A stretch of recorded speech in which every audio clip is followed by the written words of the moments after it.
concept of reincarnation, the idea that old souls are born into new bodies, has existed for thousands of years. It is part of the Hindu and Buddhist traditions. It's also become quite popular among many non-religious people.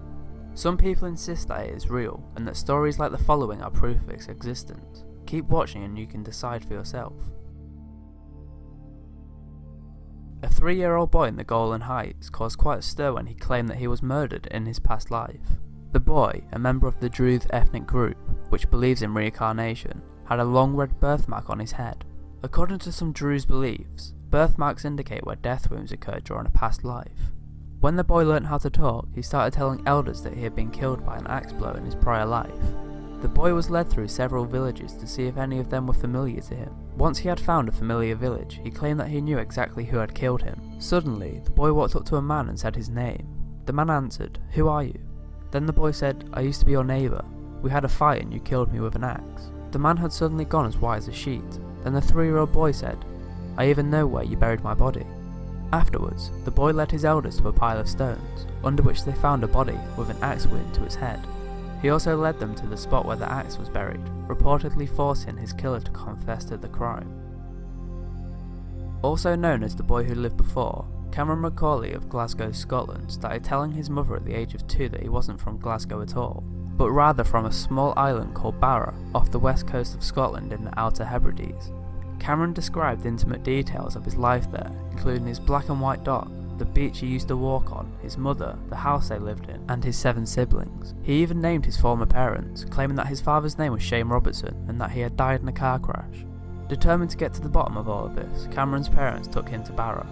Although no one there remembered anyone named Shane, the Macaulays found the house that Cameron had described, a house owned by the Robertsons. The black and white dog Cameron described was in the family photo, and the car that Cameron remembered was there too.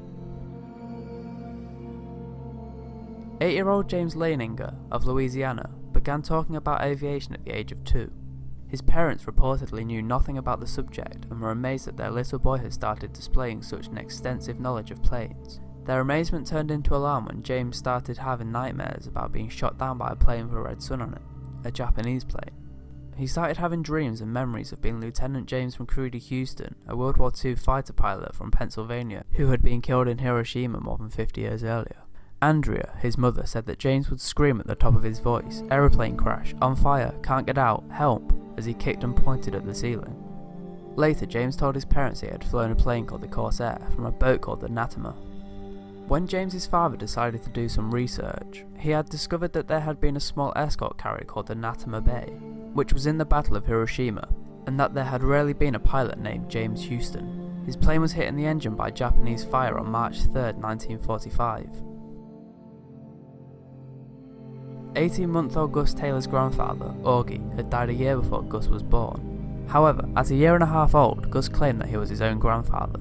And he all of a sudden just looked at me and said, "You know, when I was your age, I used to change your diaper." And I went, whoa, this is weird. When he was 4, he was able to identify his grandfather in family photos, even though he had never seen the man in real life.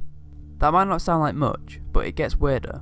Years before, Augie's sister was murdered, and her body was dumped in the San Francisco Bay. No one in the family had spoken about this to Gus, and consequently, everyone was shocked when Gus started talking about his dead sister.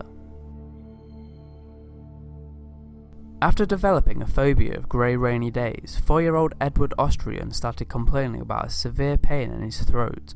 Whenever it hurt, he reportedly said that his shot was hurting. When questioned, he told his mother that he had been in the trenches, in what she presumed to be World War I.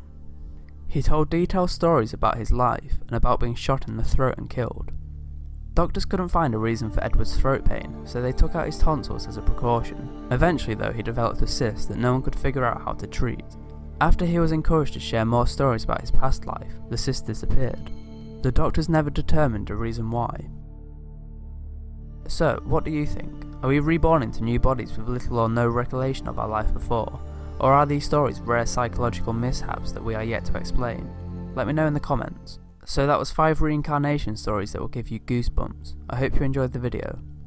Thanks a lot for watching. If you enjoyed the video, please leave a like and subscribe to my channel to keep up to date with my weekly videos. Also, don't forget to keep in touch on all my social media sites. The links are in the description. See you next time.